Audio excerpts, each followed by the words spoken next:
Olá, sejam muito bem-vindos a mais um Debatendo a Qualidade da Carne.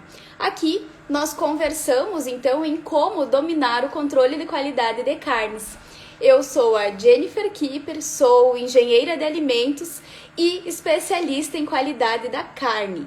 Então, pessoal, na nossa live de hoje, nós vamos conversar, sobre perguntas e respostas. Então, sejam todos muito bem-vindos. A nossa primeira pergunta que foi enviada na caixinha. Controle de pragas precisa ser feito por empresa terceirizada? Então, pessoal, no controle de pragas, o que acontece? Todas as empresas, elas vão precisar, ter um controle de pragas. Por quê? Esse controle de pragas, ele serve justamente para que a gente consiga, garantir a qualidade e a segurança do nosso produto, que é algo que a gente fala tanto, que eu falo muito aqui no Instagram, em todos os conteúdos. A gente precisa sempre garantir, entregar um produto, uma carne que tenha qualidade e que tenha segurança. E o controle de pragas, ele serve justamente para isso. As pragas, então são todos aqueles, são insetos, roedores, que eu não desejo que eles estejam presentes na planta, seja lá no frigorífico, na casa de carnes, no açougue, então eu preciso evitar a presença deles. E é por isso, que nós temos os documentos que visam, garantir que a gente consiga, então, ter esse controle eficiente de pragas. Então, nós vamos ter lá para os serviços de alimentação, nós vamos ter os POPs, Eu tenho um POP, então, exclusivo para o controle de pragas. E lá também no PAC, dentro dos frigoríficos, eu também vou ter um documento, relacionado, um PAC, então, sobre esse controle de pragas. Aí, o que acontece? Esse controle de pragas, ele pode tanto ser realizado por uma empresa terceirizada, quanto por um responsável da empresa. O que é preciso ter um cuidado aqui, tá? Então, não necessariamente que ele vai ser exclusivo de uma empresa terceirizada, mas, a gente precisa, então, se for realizado esse controle de pragas por um colaborador da empresa, esse colaborador, ele precisa ter, o estudo, o conhecimento necessário, para fazer esse controle de pragas. Por quê? Eu preciso garantir que esse controle de pragas, ele seja eficiente. Então, eu vou ter todo um acompanhamento, desse controle. Eu vou ter que conferir, se as armadilhas, elas estão colocadas de maneira correta, se eu tenho, essa armadilha, então, com o que é necessário para eliminar a presença daqueles roedores, de insetos e roedores. Então, eu preciso fazer essa checagem sempre desse controle de pragas. Então, essa parte toda, ela pode sim ser realizada, por um colaborador da própria empresa. Desde que, ressaltando aqui que esse colaborador, então, esteja devidamente treinado para essa função. Então, quando a gente faz, esse controle de pragas com uma empresa terceirizada, nós vamos precisar, que seja uma empresa, então, que tenha credibilidade, que ela utilize, todos, se for usar, fazer uma detetização do estabelecimento, então ela precisa usar a matéria-prima, para fazer todo esse processo, ela precisa ser, então, produtos, enfim, que sejam regularizados, pela Anvisa, que não pode ser utilizado, então, qualquer produto. E essas empresas, então, elas precisam oferecer um laudo, onde neste laudo eu vou poder anexar juntamente a essas documentações, do controle de qualidade, para que, se ao chegar uma fiscalização, uma auditoria, você consiga, então, mostrar que realmente, foi realizado o controle de pragas, que é a empresa X que realiza esse controle. Então, você consegue oferecer, essa garantia de que todo o serviço de monitoramento e esse controle de pragas está sendo realizado da maneira correta. A próxima pergunta, o que é BPF? BPF, mais uma das siglas utilizadas, na área de alimentos, Então, não só em qualidade de carnes, mas em toda a parte, da indústria de alimentos, a gente ouve falar muito, na tal da BPF, Mas aí muitas vezes as pessoas ficam realmente se perguntando, quem está iniciando nessa área ou quem ainda está na faculdade, muitas vezes não passou ainda por essa parte de conteúdo na faculdade, na graduação, e não sabe o que é BPF, Então, as BPFs, né, elas são boas práticas de fabricação. O que é isso, né? Boas práticas de fabricação. São todos os processos que vão ser implementados nas empresas, tá? Com vista a garantir o quê? A qualidade e a segurança da carne, né, ou dos produtos cárneos que estão sendo elaborados.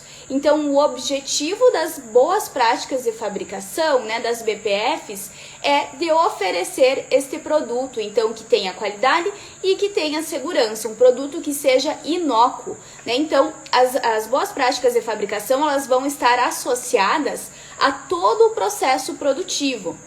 O que isso quer dizer, né? Eu vou ter BPF desde o recebimento da matéria-prima, passando por todo o processamento do abate, o processamento de desossa, da elaboração de um produto cárneo, né, até chegar lá ao consumidor final. Então ele faz parte, né, eu preciso acompanhar essas BPFs em toda esta cadeia. Por quê? Eu tenho lá a carne, né, o animal foi abatido, vai passar pelo processo de desossa, transporte até a casa de carnes, o açougue, né, o ponto de venda. E ali, nesses estabelecimentos, eu também, né, vou precisar que se tenha as BPFs, né, as boas práticas de fabricação. Porque eu ainda preciso garantir que aquele produto, né, que aquela minha matéria-prima, ela esteja em condições ideais de ser consumido. Então, as BPFs, elas fazem parte de todo o processo produtivo.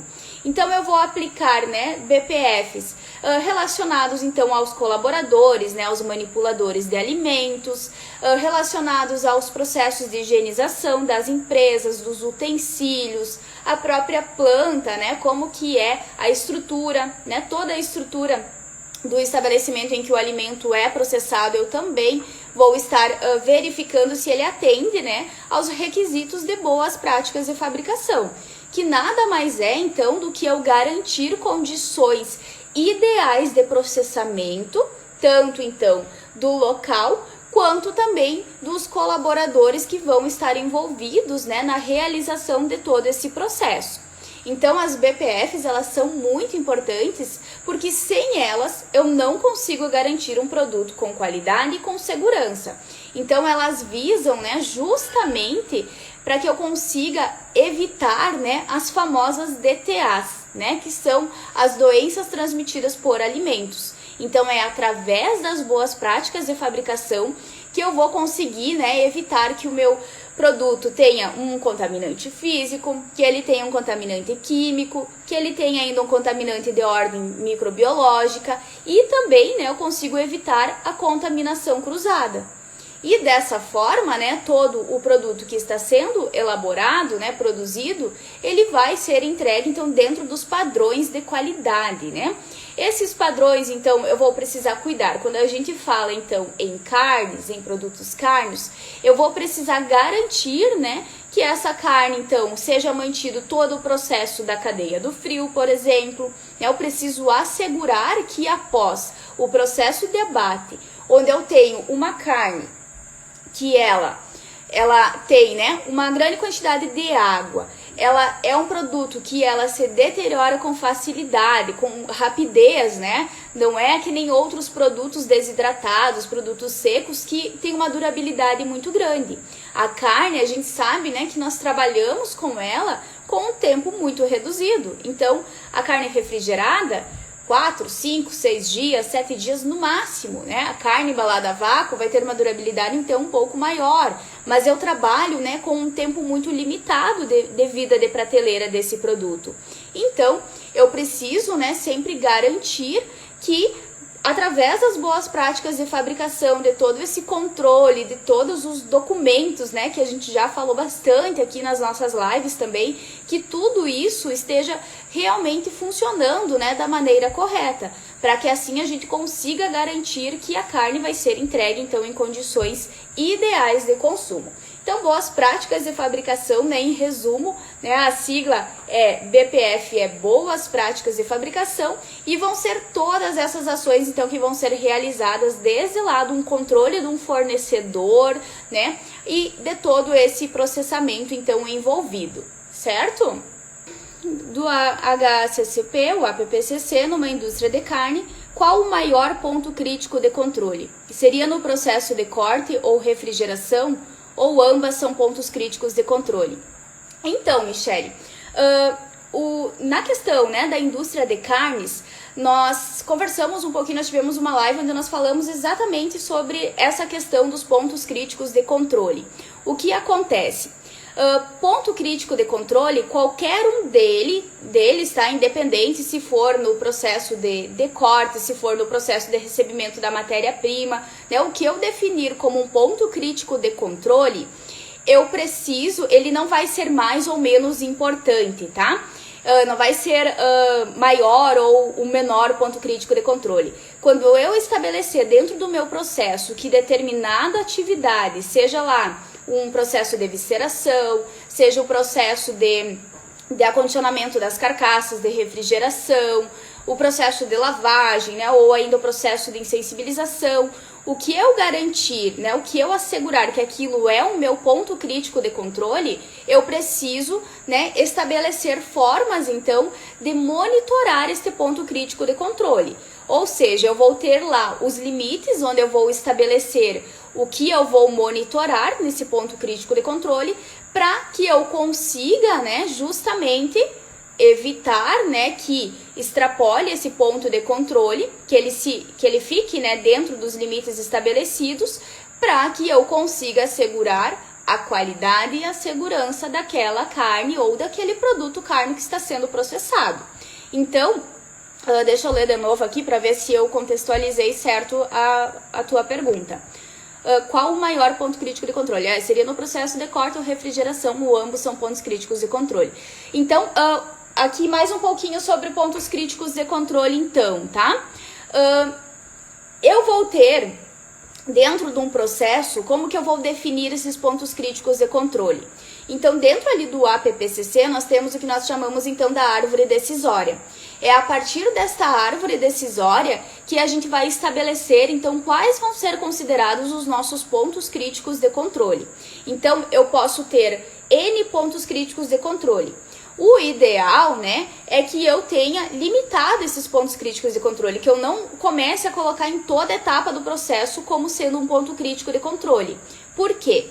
Isso vai acabar dificultando muito o monitoramento. E eu preciso realmente estabelecer um ponto crítico de controle com base nos riscos que aquela operação pode oferecer, caso não seja controlado a temperatura, por exemplo, caso ocorra, né, um processo ali da evisceração, uma contaminação. Então, dentro da indústria carne, a gente vai estabelecer, né, pontos críticos de controle sempre pensando, será que a próxima atividade que vai ser feita, ela tem a capacidade de eliminar algum contaminante, né? Essa etapa que eu estou realizando aqui, ela vai ser decisória para impedir, né, que se ocorra algum risco a esse produto? Aí você vai fazendo as perguntas dentro, né, dessa árvore decisória, você vai fazendo esses questionamentos para você verificar se é um ponto crítico de controle ou se é só um ponto de controle, né? Então, quando você tem um ponto crítico de controle, você precisa trabalhar monitorando, verificando, né? Então, sempre quando a gente for realizar, né, a análise, a implantação dentro de uma empresa, de um APPCC, o primeiro passo, né, vai ser, além da formação de uma equipe que seja multidisciplinar, né, que contemple pessoas de diferentes setores, nós vamos precisar também, né, analisar todo o processo. Então, eu preciso desenhar o processo para que eu vou lá e verifique, então, cada etapa. Abate de bovinos, abate de suínos, eu vou começar lá com a etapa inicial.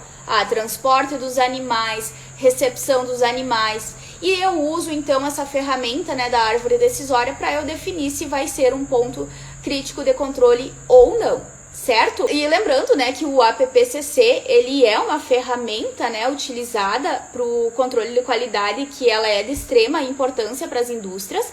E o APPCC, né, então, nada mais é, pessoal, do que um PAC, né? O APPCC é um PAC, um programa de autocontrole. E o APPCC também, ele é uma ferramenta, né, que ela é obrigatória, né? É um ponto importante para as empresas que querem fazer exportação. Então, ela é um requisito para as indústrias, né, que desejam exportar os seus produtos. A nossa próxima pergunta é: o animal morre na insensibilização? Essa aqui, a gente escuta muito, né, as pessoas falarem, comentarem, né, que dentro do processo de abate não tem esse cuidado com os animais, que o animal acaba morrendo, né, e na verdade é bem pelo contrário, né. A etapa de insensibilização, ela é de extrema importância dentro de um processo de abate, dentro da busca, né, de carnes com qualidade. Então, durante a insensibilização, o animal não morre, tá? Ele não deve morrer.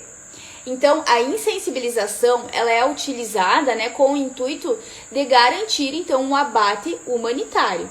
Esse abate humanitário, então, através desta insensibilização, é que vai fazer, então, com que o animal ele perca a sua consciência e ele esteja, então, inconsciente no momento da sangria, que é a etapa dentro dos processos de abate que vai, então, gerar, né, que vai ocasionar a morte do animal. Então, o animal não morre, né, na insensibilização, ele apenas vai ficar inconsciente para que ele não sinta dor, né, durante o processo da sangria.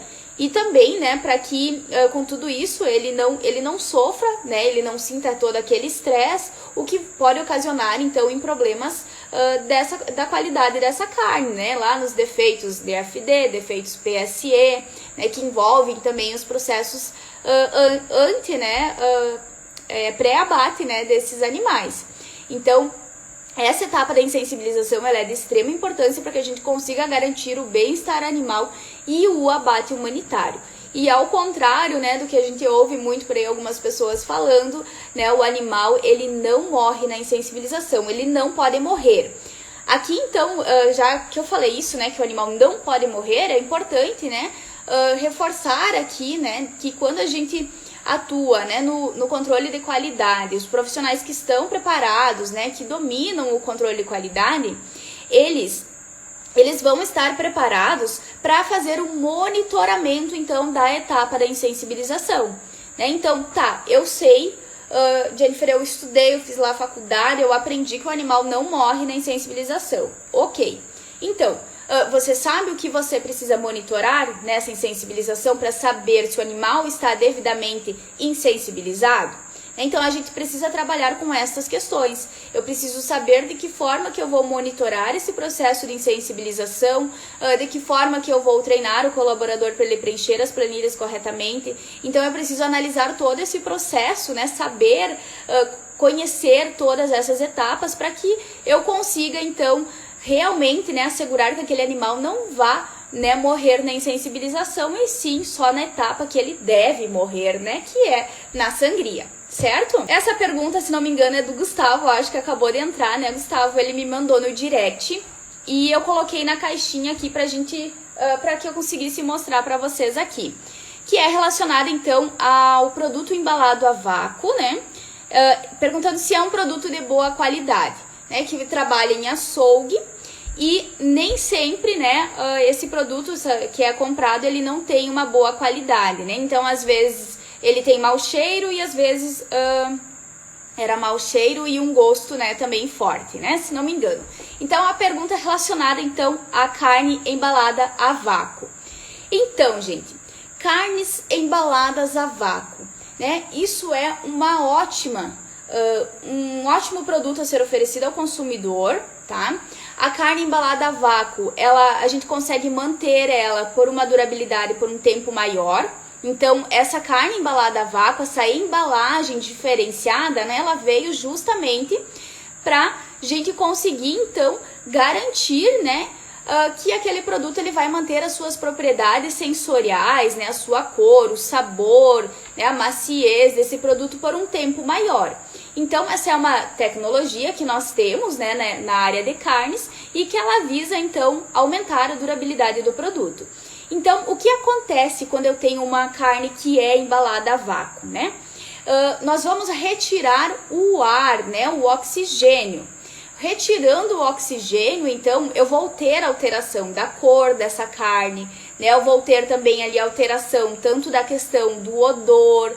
Então, isso é um processo normal, né? Porque quando a carne ela não entra em contato com o oxigênio, nós vamos ter, né, lá o pigmento responsável pela cor dessa carne, ele vai sofrer uma reação e nessa reação, então, nós vamos ter a coloração mais escura, que vai ser aquela carne característica, né, da carne embalada a vácuo, mais amarronzada, né, aquela cor mais escura.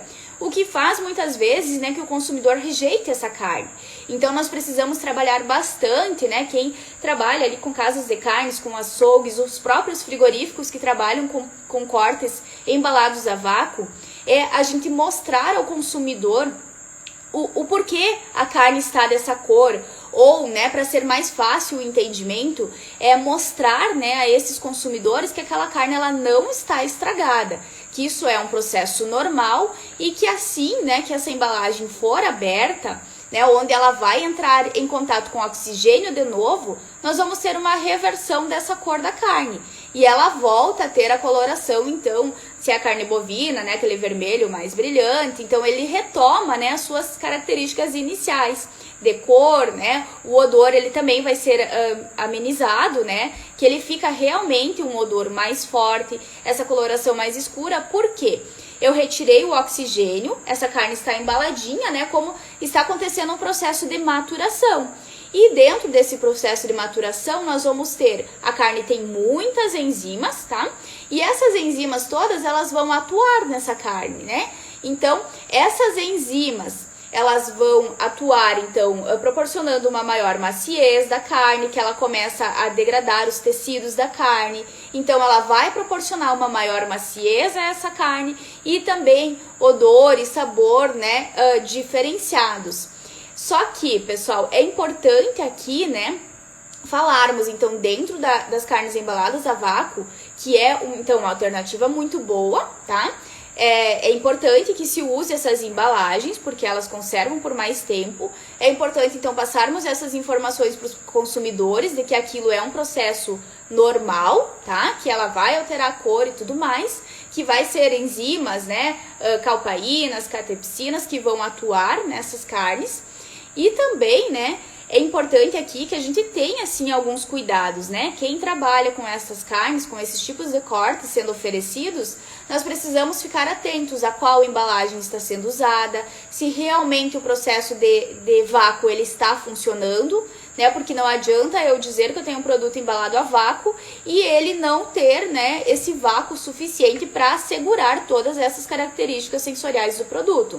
Então, eu preciso sim assegurar, né, que todo esse processo ele esteja funcionando bem, que seja bem lacrada essa embalagem, né? Então, se eu compro, no caso do Gustavo que colocou essa pergunta, né, se eu compro a carne de um fornecedor, eu preciso me certificar, né, que essa carne tem uma boa procedência, né? Entra aqui a questão das boas práticas de fabricação nos fornecedores. Eu preciso aplicar, né, um checklist nesses fornecedores para assegurar, então, que aquela carne realmente tenha qualidade.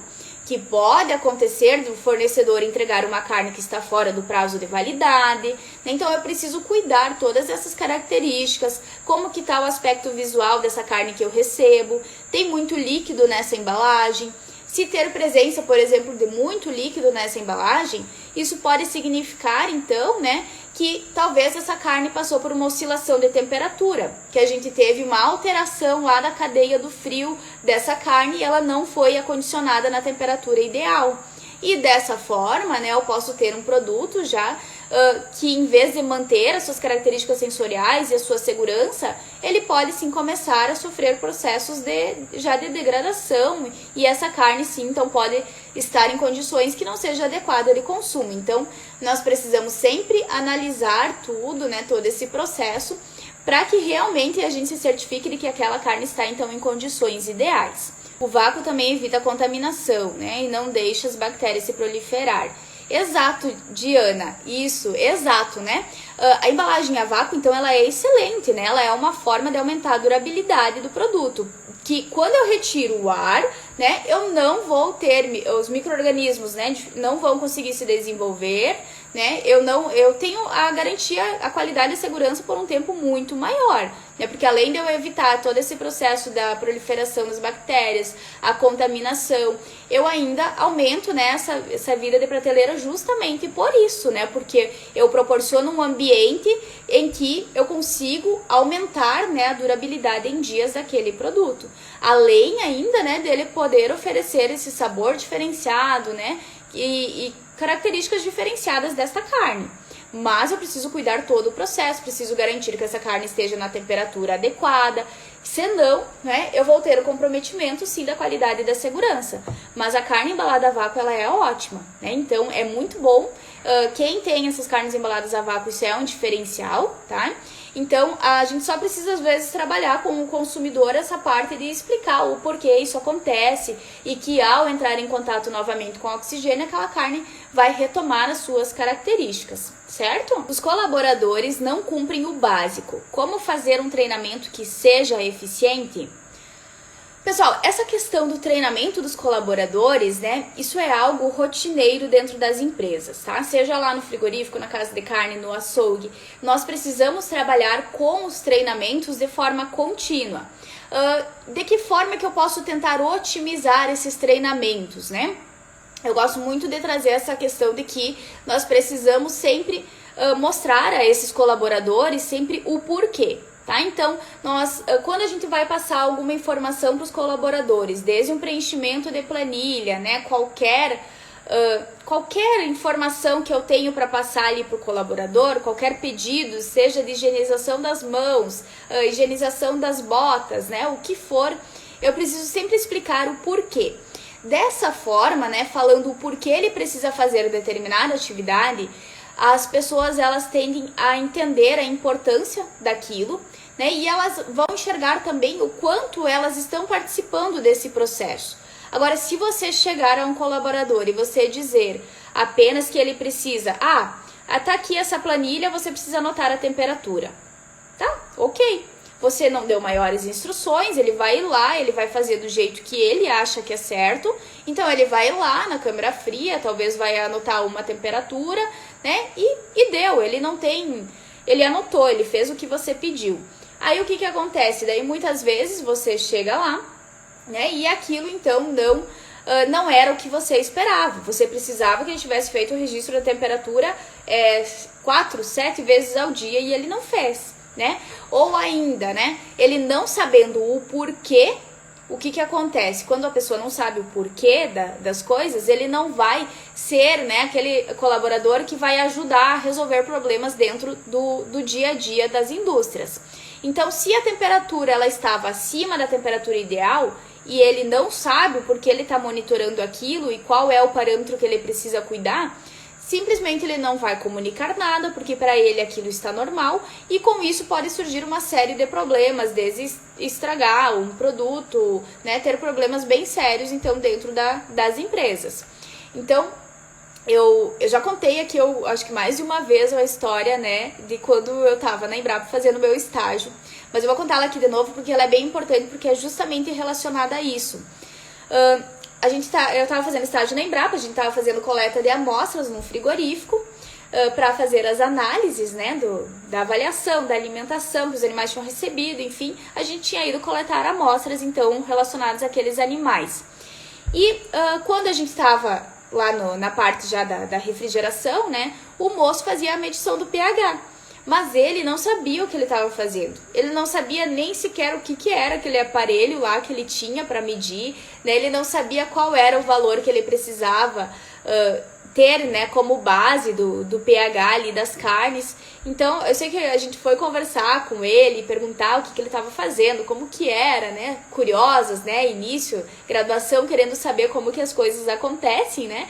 E ele não sabia informação nenhuma. Então ele estava completamente perdido lá, ele simplesmente fazia o que tinham falado para ele fazer.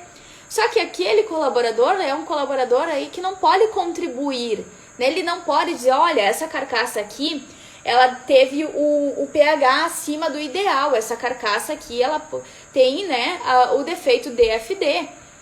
o que se faz com essa carne, né? Então, esse colaborador, se ele está preparado, se ele domina, né, essa atuação no controle de qualidade de carnes, ele consegue direcionar melhor, né? Ele vai poder dizer, não, com este produto vamos destinar ele então para a gente processar, vamos fazer um produto X que já é desenvolvido na empresa, né? Vamos usar outras formas, né, de se utilizar essa carne. E por que isso é importante? Se essa carne, né, digamos que ela tem um defeito, carne, né, se ela chega até o consumidor final, o consumidor vai rejeitar essa carne. Então o consumidor não quer uma carne que tenha coloração escura. A gente já tem um pouco desses entraves pela embalagem a vácuo, que o consumidor tende a rejeitar porque ela tem uma cor que não é aquela cor normal que ele está habituado, né? Então, isso interfere muito nas vendas, né? A cor é a primeira característica que nós consumidores vamos avaliar num produto. Então, é importante nós sempre começarmos, né, com esses colaboradores, sempre falarmos para eles o porquê das coisas. Essa é uma dica, né, que a gente pode usar no nosso dia a dia, né, com os treinamentos dos colaboradores, com as nossas conversas de dia a dia com esses colaboradores, que dessa forma eles vão entender melhor, né, o motivo deles estarem fazendo aquela atividade, seja o porquê ele deve higienizar as mãos, porque dessa forma ele não vai contaminar a carne, ele não vai contaminar o produto, dessa forma ele vai evitar que alguma pessoa consuma um produto que esteja contaminado, para que essa pessoa então não fique doente. Então a gente tem várias formas de tentar convencer essas pessoas, né, de que é importante fazer o mais básico, que é higienizar as mãos, né, que é fazer todo esse processo de boas práticas, então, de quem manipula os alimentos. Então, essa é uma dica que eu dou para vocês, né, relacionados aos treinamentos dos colaboradores.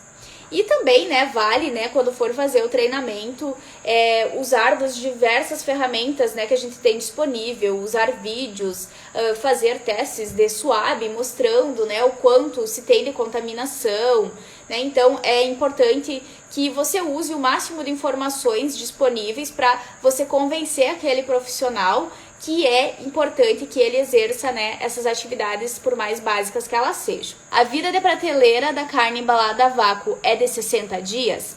Ela gira em torno dos 60 dias, sim. Então, o que acontece, né? O produto que eu tenho ele apenas refrigerado, ele vai ter uma durabilidade de no máximo 7 dias. Agora, com a embalagem a vácuo, eu consigo aumentar muito, né? Imagina, passa para 60 dias, é muito tempo, né? Então, é bacana porque eu consigo otimizar toda a logística, toda a cadeia de produção. Eu tenho um produto que ele pode estar disponível ao consumidor por mais tempo. Então eu não preciso trabalhar com aquele limite de dias, de tempos, de entrega de produto. Imagina, saiu o processo de abate, eu tenho lá a carne embalada normal, eu vou ter essa durabilidade de no máximo 7 dias. As carcaças, quando se entrega elas inteiras também, eu vou ter esse tempo curto, né? Então toda essa logística, todas as empresas ali envolvidas, né, o açougue, a casa de carnes, ela precisa trabalhar com a programação, né, de quantas carcaças que ela vai pegar. Porque, digamos que ela pega 7 carcaças, né, e ela só vai vender 2 carcaças, e essa carcaça vai perder a sua validade. O que acontece? Ele não pode entregar esse produto para o consumidor, né? Então aquele produto já vai ter perdido a validade. Então isso envolve muito, né, toda essa organização de todos os setores, né, que trabalhar com essa questão da logística e de organização. E a carne embalada a vácuo, então ela otimiza muito tudo isso, ela facilita, né, todo esse processo, certo? Vamos lá, como saber se a legislação está em vigência e quais usar? Legislações, né? Um dos grandes dilemas dos profissionais que atuam no controle de qualidade, né? Seja de carnes ou de outros alimentos. As legislações, né? Elas estão sempre em constante modificação, né? Sempre tem alteração, tem um novo decreto, tem um novo memorando, um novo ofício, né? Então, seguidamente, elas passam por essas atualizações. E isso é bom, tá, gente? Tem toda a questão de que a gente precisa saber encontrar a legislação atualizada, porque se você ter um documento com uma legislação que não está atualizada, você pode ter problemas, né? E até porque parâmetros mudam quando muda uma legislação muitas vezes. Então, é bom que essas legislações vão mudando, porque quando elas mudam com o intuito sempre de melhorar o processo, de auxiliar, né, as indústrias e de sempre pensando nessa questão de garantir a qualidade e a segurança do produto, tá? Esse é o principal objetivo de nós termos essas legislações. Tanto que temos legislações de boas práticas, legislações de abate humanitário, que se não tivesse essas legislações, imagina só o que ia ser, né? Nós não íamos ter controle nenhum, as pessoas não iam se preocupar, né, em garantir, né, o que a legislação prega. Então, elas são muito importantes. E uma forma, então, bem simples, né, da gente saber se as legislações estão vigentes ainda, né, quais legislações utilizar, é de consultar, né, tanto o Ministério da Agricultura, Pecuária e Abastecimento, né, então eu posso lá entrar no site do MAPA, entrar no site da Anvisa, e nesses sites, né, eu vou ter lá informações relacionadas a legislações, então, separadas por categorias, né, eu consigo pesquisar lá a área de carnes, produtos cárneos, vai ter lá uma aba em que eu consigo já ver todas as atualizações que tiveram, né, as legislações que vão tendo, né, essas alterações, elas vão sendo todas colocadas ali. Outra forma, né, bacana que a gente tem de verificar sobre as legislações é no SISLEGIS, né? Então, basta lá você digitar lá no Google, tá? SISLEGIS, e bem na parte, acho que todos deve ser igual, né? No cantinho direito da parte inferior, quando eu abro a página do SISLEGIS, vai ter o modo cidadão. Eu entro no modo cidadão e eu consigo pesquisar. Então, ali vai aparecer vários campos onde eu vou colocar informações que eu saiba, né? Digamos que eu sei já a legislação e eu quero ver se ela está em vigência ou não, se teve alguma alteração. Aí eu já coloco as informações que eu sei, né? Qual é o órgão responsável, se é MAPA, se é Anvisa, se eu tenho o número da legislação eu coloco, né? E eu dou um pesquisar, se eu já sei se é um decreto, né? Se é um memorando, eu já posso selecionar. E eu boto pesquisar e ele vai aparecer lá de todos os anos possíveis, né? O que tem de legislação voltada àquilo, ele vai aparecer de todos os anos. Se você já sabe o ano, tudo certinho, você entra lá no ano que é a legislação e você vai conferir, vai ter na íntegra essa legislação. Aí você pode baixar ela em PDF, né? Para consultar quando precisar. Então é uma ferramenta bem bacana e ela serve justamente para a gente verificar, né, se as legislações, então, estão em vigência. E também, né, pessoal, aqui a gente pode verificar por temas, né? Você não sabe por onde procurar a legislação. Você pode ir lá, você pesquisa carnes, produto cárneo, linguiça, né? Você vai lá, pesquisa e você consegue, então, vai aparecer as legislações que são pertinentes àquele assunto, certo? Essas são formas bem simples da gente estar a par, né, das legislações. E também é importante, né, a gente sempre verificar. Eu já falei aqui mais de uma vez isso também, né? Mas é importante reforçar que nós temos, então, as legislações federais, né? Que são o que regem, né? O que... Como que eu vou dizer aqui? Que prevalece, né? Dentro de todos os estabelecimentos, de tudo, né? O que prevalece é sempre a legislação federal. Mas nós vamos ter também, né, muitas vezes, legislações estaduais, legislações municipais, e nós precisamos também, então, sempre consultar, né, o nosso estado e ainda, né, o nosso município para ver se tem alguma outra legislação. Por exemplo, São Paulo. São Paulo eu sei que tem várias outras legislações, então, lá para os serviços de alimentação, tem a CVS 5, é uma legislação que ela é, então, do estado de São Paulo. Quem atua no estado de São Paulo precisa, além, né, de estar de acordo com a legislação federal, vai precisar também atender, né, alguma coisa diferente que vai ter nessa legislação estadual. Santa Catarina, Paraná também são estados que têm legislações diferentes, né? Então a gente precisa sempre ter esse cuidado também. E no SISLEGIS a gente consegue verificar então essas legislações, ok? Quais cursos são necessários quais cursos são necessários ou podem atuar no controle de qualidade? Então, pessoal, controle de qualidade, né? Quais cursos? Basicamente, né, para atuar no controle de qualidade, pode ser o profissional tanto que ele tenha formação como engenheiro de alimentos, como médico veterinário, o zootecnista, o técnico em alimentos, o tecnólogo em alimentos, o químico, nutricionista, farmacêutico. Então, nós temos uma infinidade de profissões, né, que podem atuar no controle de qualidade. Tá? Desde biólogos, né? Então são várias formações, né, que permitem essa atuação então no controle de qualidade.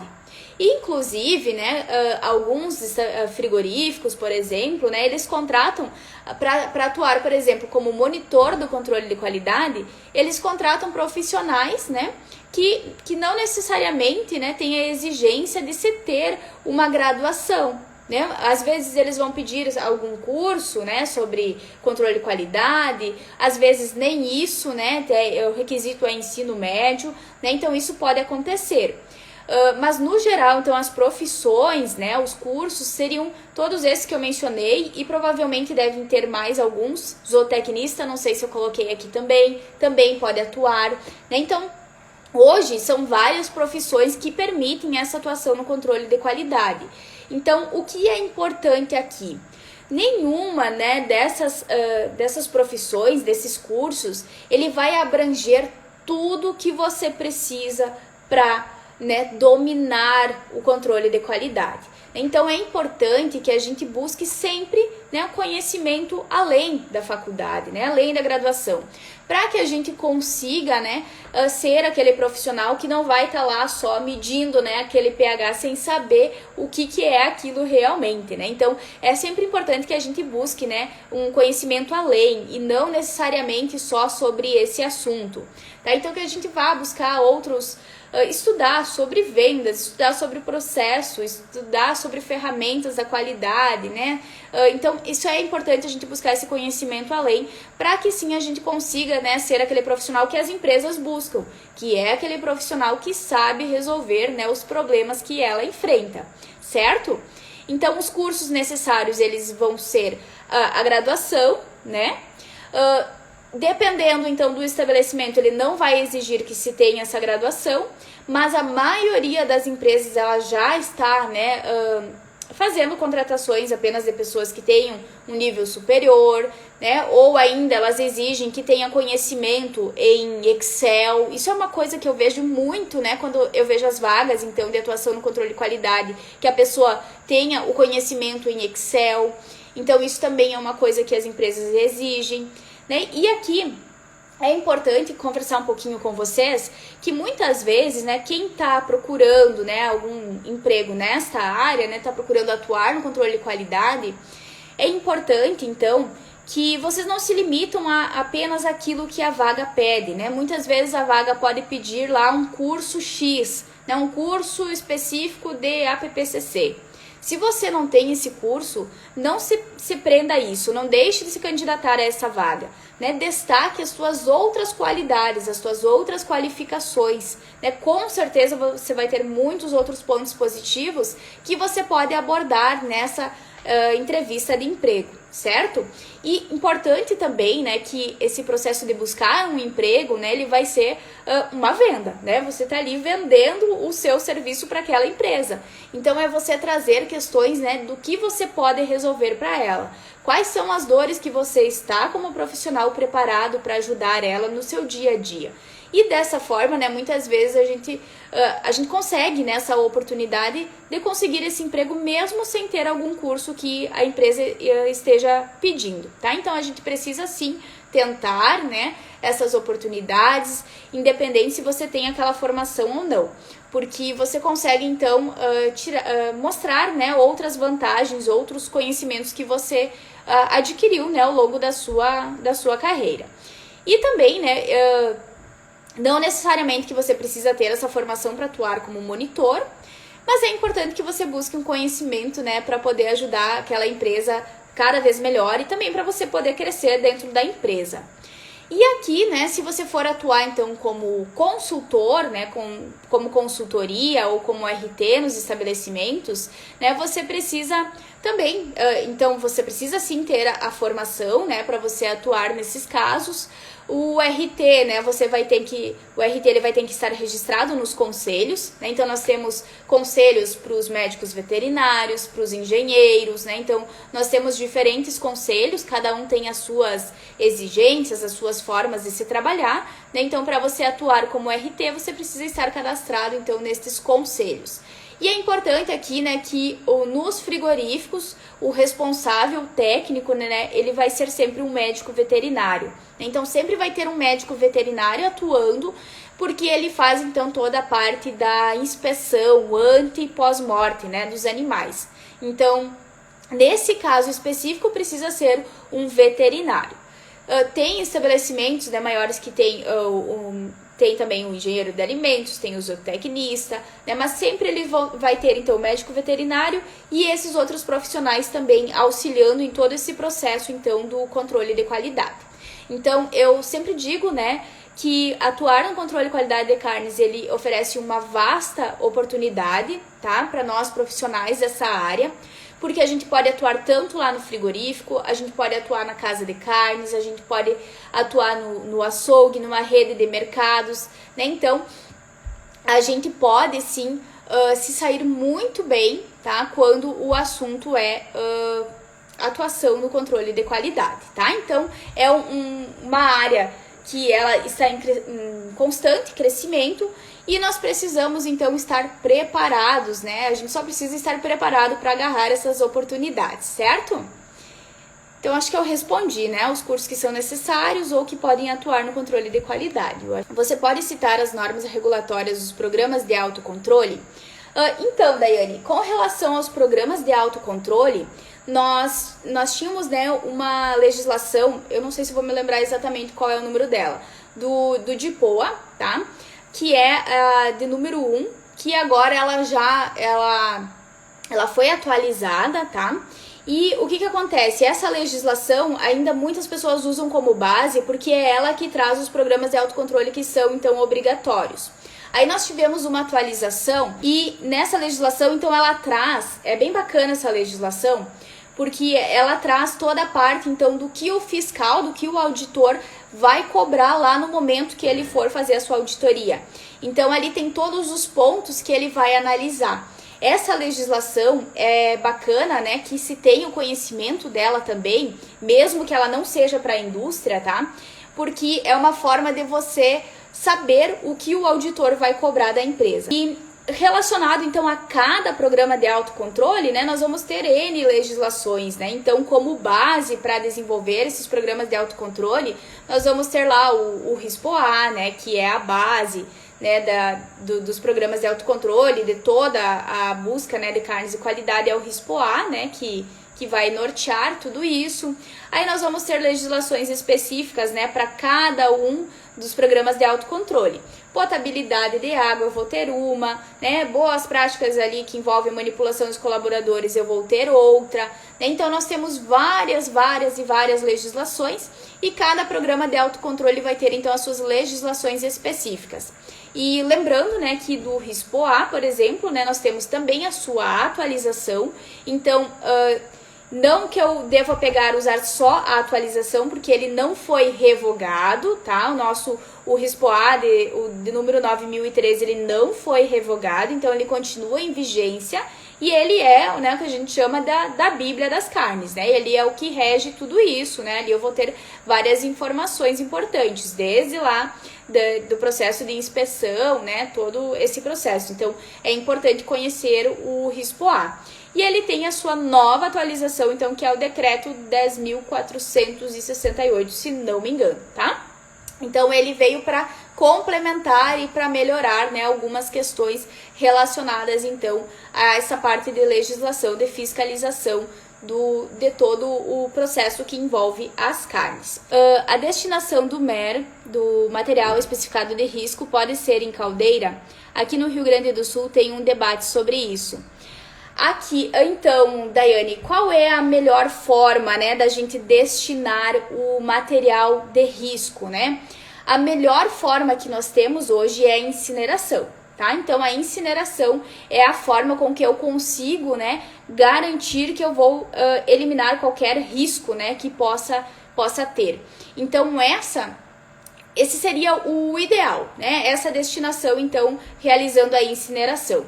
Claro que tem que ter todo o cuidado antes, né, de como vai ser a coleta desse material de risco, onde vai ser o acondicionamento, de realizar a pesagem do material, né, de risco. Então, eu preciso ter todo esse cuidado, esse processo, né, anterior a isso.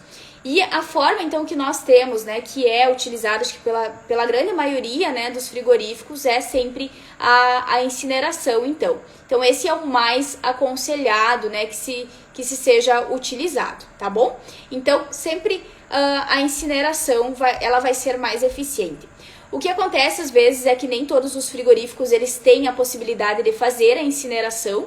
Nesses casos, né, esse processo então ele pode ser terceirizado, desde que essa empresa ela esteja capacitada, né, que ela tenha condições de realizar essa incineração, e ela precisa então vir até a empresa coletar esse material para fazer a sua destinação.